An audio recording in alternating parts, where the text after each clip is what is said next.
The population of Latinos in America has been growing faster than any other ethnic group for decades. By the middle of the century, the Latino population is expected to hit nearly 30% of America's population. Hispanics are the fifth biggest economy, not in the United States, but in the world. They will make up a third of the Democratic electorate today. When it comes to elections, all those people mean votes, tens of millions of votes. The Pew Research Center estimates 32 million Latinos could cast a ballot in 2020, more than any other minority group. Historically, Latinos have voted at a lower rate than other minorities, but that's something that could be changing.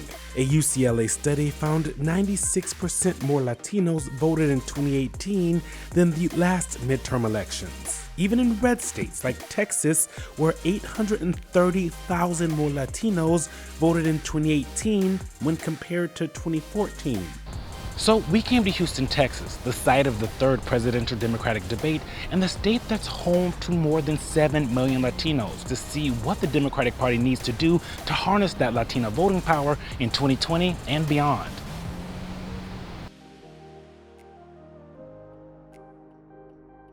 My name is Michael Garcia, and I will be voting for the first time in 2020. Garcia is a 20-year-old sophomore at the University of Houston downtown. I met up with Garcia at a coffee shop after he was done with class. What should the Democratic Party be focused on when it comes to policy?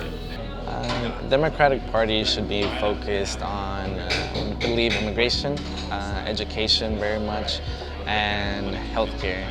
I think those are three vital points that Democratic Party should focus on. What are the things that politicians and political parties, whether they're on the left or the right, what should they be doing to bring your community out to vote? As of right now, I think politicians should focus more on definitely reaching out to communities, doing more, whether that be enforcing an immigration reform to combat Trump's policies, or whoever is making these things. I definitely think there should be more engagement. Garcia is pumped to pick a president for the first time. For me to vote is definitely very important for everybody who can. But in his family, talking about politics is taboo.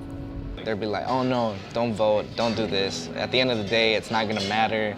Our vote, we don't have a voice. That kind of apathy is connected to that historically lower voter turnout for Latinos. They don't see themselves reflected, and they don't think that they will make a change because they have been told this. This is a narrative that has been fed to our communities. Antonio Ariano is the interim executive director at JOLT. JOLT claims to be the largest Latino progressive organization in the state of Texas. It's literally their job to bring Latinos out to vote in every election. And the opportunity could be very promising. Over the next 10 years, about 2 million Latinos will turn 18. Why do you think this rise of Latino votes has happened now? Latinos in America are starting to grapple with the fact that they will soon be the majority. And with that comes a lot of political power. And they're starting to understand that they've got to tap into that power. Do you think the Democratic Party is investing enough in Latinos to get the Latino vote? No.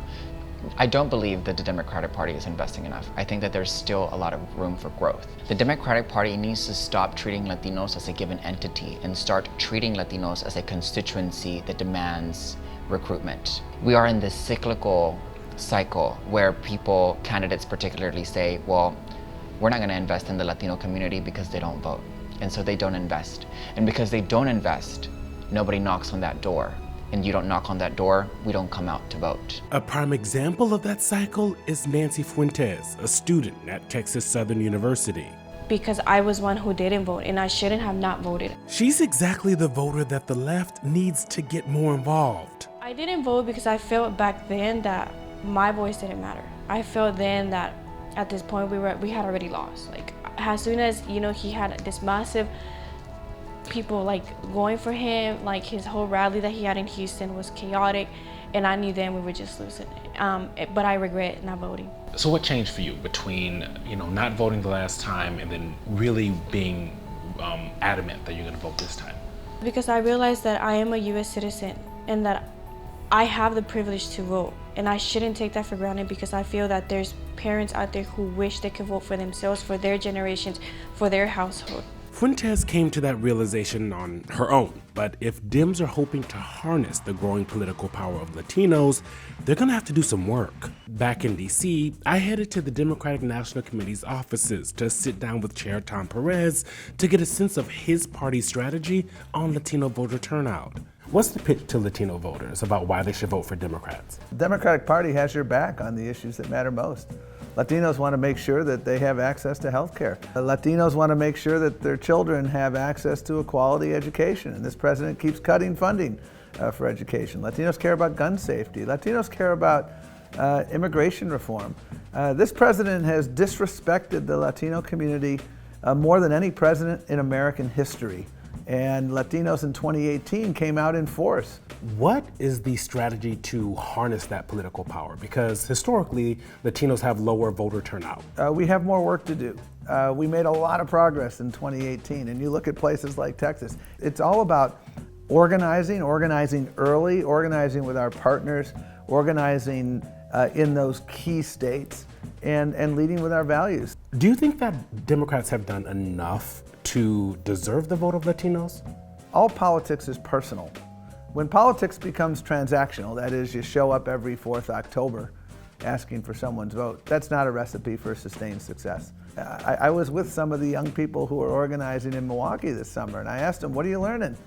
And one of the answers I got from a number of them was, people were unaccustomed to having us knock on the doors 16 months before the election. And I said, welcome to the new DNC.